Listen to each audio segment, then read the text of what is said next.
Hello दोस्तों, कैसे हैं आप सब लोग। आशा करती हूँ आप स्वस्थ हैं तन से, मन से, धन से, और आपको ढेर सारी शुभकामनाएं आपके अच्छे आने वाले दिनों के लिए, और ढेर सारी बधाइयाँ जो भी अचीवमेंट्स आपने अपनी लाइफ में अपनी सफलता के लिए अपनी संघर्ष और मेहनत से प्राप्त किए हैं। दोस्तों, एक टॉपिक आता है फॉरगिवनेस का। कितना आसान होता है कहना कि हम किसी को भी माफ़ कर दीजिए, उसको क्षमा कर दीजिए, फॉरगिवनेस कर दीजिए, दे दीजिए उसको फॉरगिवनेस, और आप भी फ्री और वो भी फ्री। क्या सच में किसी को माफ़ करना, किसी को क्षमा करना इतना आसान होता है? क्या वाकई आप किसी को आसानी से या बहुत मुश्किलों से किसी को क्षमा कर पाते हैं? क्षमा करने का जो सही अर्थ है वो क्या है? क्या आपको कभी समझ में आया कि आपने जब किसी को भी क्षमा किया तो उसका रिज़ल्ट क्या हुआ, और आपने किस हद तक, कौन सी लिमिटेशंस ऐसी बनाई कि आपको लगा कि आपने उसे क्षमा कर दिया है? कभी भी आप नोटिस करिएगा, अगर आपने किसी को भी क्षमा किया है और क्षमा करने के बाद उस व्यक्ति का नाम आते ही आपके शरीर में कौन से वाइब्रेशंस होते हैं।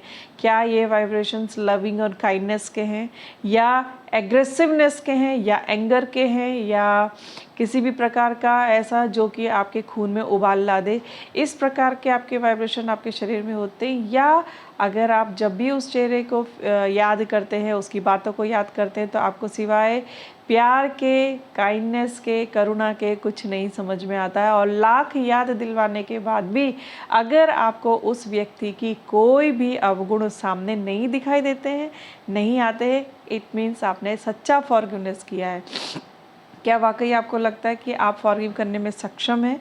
अपने आप को परखिए और जानिए, देखिए कि क्या आपने वाकई किसी व्यक्ति को, किसी इंसान को, किसी भी बात के लिए जिससे आप कभी आपका हृदय दुखा हो, कभी आपको परेशानी हुई हो, कभी आपको अनकम्फर्ट फील हुआ हो, तो उस व्यक्ति को अगर आप माफ़ करना चाहते हैं, क्षमा करना चाहते हैं दोस्तों, तो इतना आसान तो होता नहीं है क्षमा करना। लेकिन लगातार प्रैक्टिस करने से, लगातार उसे क्षमा करने से, सेम टाइम पे से कहीं पर भी, अगर आप सेम टाइम सेम प्लेस नहीं बना सकते तो कोई बात नहीं, लेकिन एक नियम ज़रूर बना लीजिए कि रोज़ आपने उस व्यक्ति को उसके हर कर्मों के लिए, अपने प्रति, आपके प्रति उसने जो भी ऐसा कुछ किया है कि जिसकी वजह से आपको थोड़ा सा भी अनकंफर्ट फील हुआ हो, आपके मन में घृणा आई हो, या आपको गुस्सा आया हो, या उसने आपका कोई काम होते होते बिगाड़ दिया हो, तो उस व्यक्ति को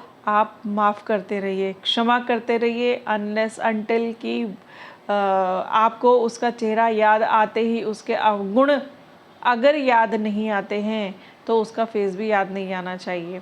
क्योंकि अगर आपको उसके अवगुण याद आते हैं उसका, तो उसके साथ साथ उसका फेस भी याद आएगा। लेकिन अगर आप उसके गुणों को याद करके उसको थैंक यू बोलते हैं, उसके गुणों को याद करके उसके फेस को याद करेंगे, तो इट मीन्स आपने सच्चे हृदय से उस व्यक्ति को क्षमा कर दिया है।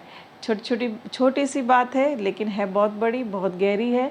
प्रैक्टिस करते करते ही व्यक्ति जो है परफेक्ट बन पाता है। अगर मेरी बात आपको सही लगी है, अगर आपने सच्चे अर्थों में किसी को फॉरगिव किया है, सच्चे अर्थों में कभी आपने किसी को क्षमा किया है, तो प्लीज़ मुझे बताइएगा।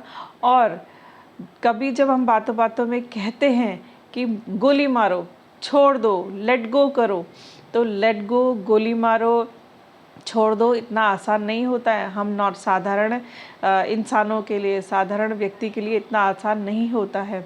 उसको किसी ना किसी की ज़रूरत पड़ती ही है, चाहे वो मेंटोर की हो, गुरु की हो, ईश्वर की हो, तभी वो उस लेवल पे जाकर के सक्षम हो पाता है।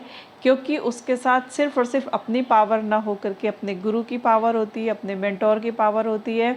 उस पावर के साथ मिल करके जब वो क्षमा करता है तो सही अर्थों में क्षमा कर पाता है, और वो इस जंजाल से बाहर आ जाता है। ठीक है दोस्तों, थैंक यू।